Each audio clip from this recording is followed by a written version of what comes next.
Assalamualaikum warahmatullahi wabarakatuh. Sahabat muslim yang budiman, kembali lagi bersama Empat Madhab. Channel ini membahas seputar wawasan keislaman. Kali ini kita akan menyaksikan tayangan yang membahas tentang sosok yang akan muncul sebelum hari kiamat tiba, yaitu Dajjal. Saksikan terus video ini sampai habis. Semoga tayangan ini bermanfaat. Kata Ad-Dajjal merupakan kosakata bahasa Arab yang lazim digunakan untuk istilah nabi palsu.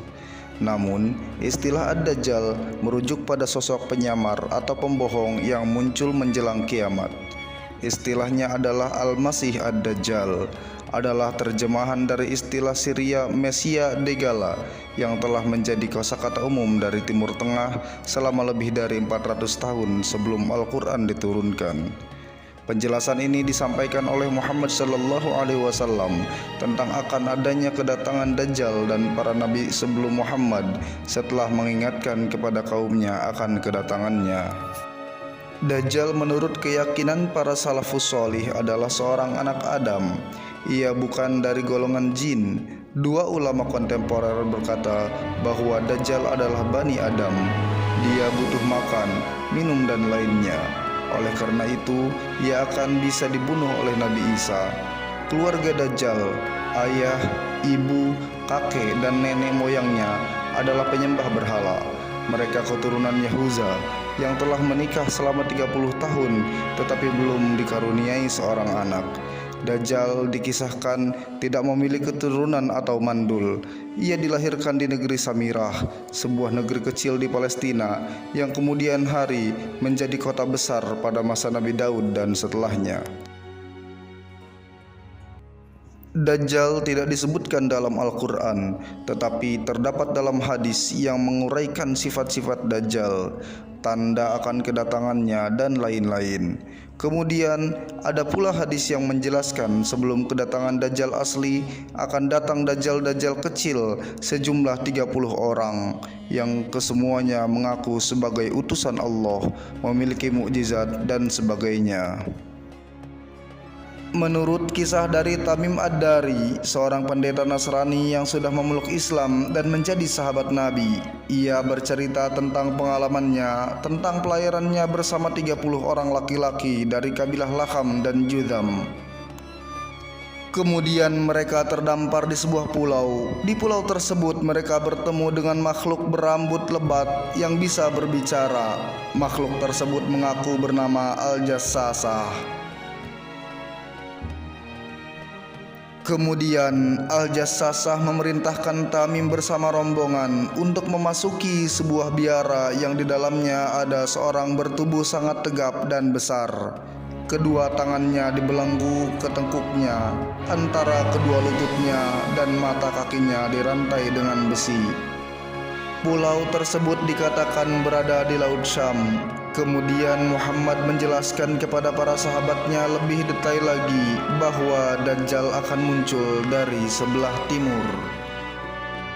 Keluarnya Dajjal merupakan tanda kiamat besar akan segera tiba, yang dimulai pada saat kaum muslimin sedang memiliki kekuatan besar, dan keluarnya Dajjal adalah untuk mengalahkan kekuatan tersebut.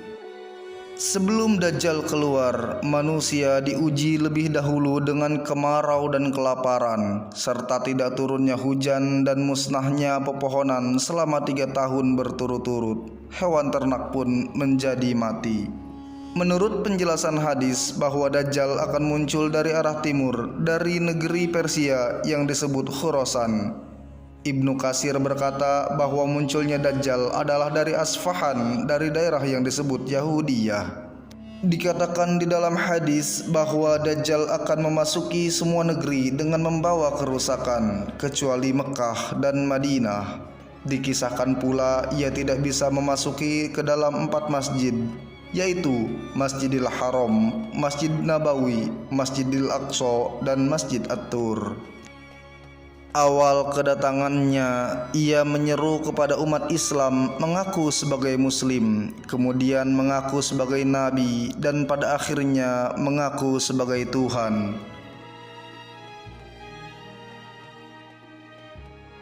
Kemudian para pengikutnya adalah mayoritas umat Yahudi, orang Arab, para wanita, orang fasik, kafir dan munafik, rakyat jelata, berbagai suku bangsa, anak-anak hasil di luar pernikahan, para pria yang seperti wanita dan para wanita yang seperti pria. Dajjal diterangkan dalam hadis memiliki kelebihan-kelebihan seperti halnya mukjizat para nabi. Kelebihan ini disebut dengan istidraj, yaitu suatu kemampuan atau kenikmatan yang diberikan oleh Allah tetapi digunakan untuk kemaksiatan. Dajjal bersama dengan para setan dari golongan jin kafir yang wajahnya sama persis dengan orang-orang yang telah lama meninggal seperti orang tua, saudara atau kerabat. Kemudian jin-jin itu akan menampakkan diri mereka kepada orang yang masih hidup. Kemudian para setan tersebut akan mengatakan bahwa Dajjal adalah Tuhan. Dengan kemampuan yang dimilikinya itu, maka ia akan menyatakan dirinya adalah Tuhan dan akan menipu manusia dalam berpikir. Ia mengatakan bahwa ia telah bangun dari kematian. Salah satu orang penting akan ia bunuh dan kemudian ia akan menghidupkannya. Sesudah itu Allah akan menghidupkan apa yang ia bunuh tersebut. Setelah itu ia tidak memiliki kekuatan ini lagi. Dikisahkan seorang lelaki beriman akan datang dari Madinah. Ia akan menemui Dajjal. Kemudian ia berdiri pada atas gunung Uhud dan dengan beraninya mengatakan bahwa Dajjal adalah Dajjal. Kemudian Dajjal bertanya kepadanya, "Apakah kamu percaya bahwa aku adalah Tuhan jika aku membunuhmu dan kemudian menghidupkanmu?" Lalu Dajjal membunuh lelaki beriman tersebut. Setelah itu menghidupkannya kembali.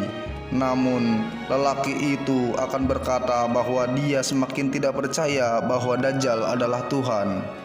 Dajjal datang membawa beberapa unsur alam seperti air, api, sungai, dan gunung. Kemudian ia sanggup mengeluarkan harta yang terpendam dari reruntuhan, sehingga harta tersebut mengikuti Dajjal seperti sekelompok lebah. Menurut hadis riwayat dari Imam Muslim, Dajjal akan dibunuh oleh Isa alaihissalam di kota Lut. Lut adalah kota yang terletak di dekat Baitul Maqdis atau Elia, Palestina, dekat Ramallah. Lut merupakan salah satu kota yang berkembang di dataran Sharon, yaitu 15 km di tenggara Tel Aviv, Israel. Konon, kota Lut dahulu menjadi tempat tinggal suku Benyamin. Kota seluas 12.226 km persegi itu sudah muncul sejak periode Kan'an.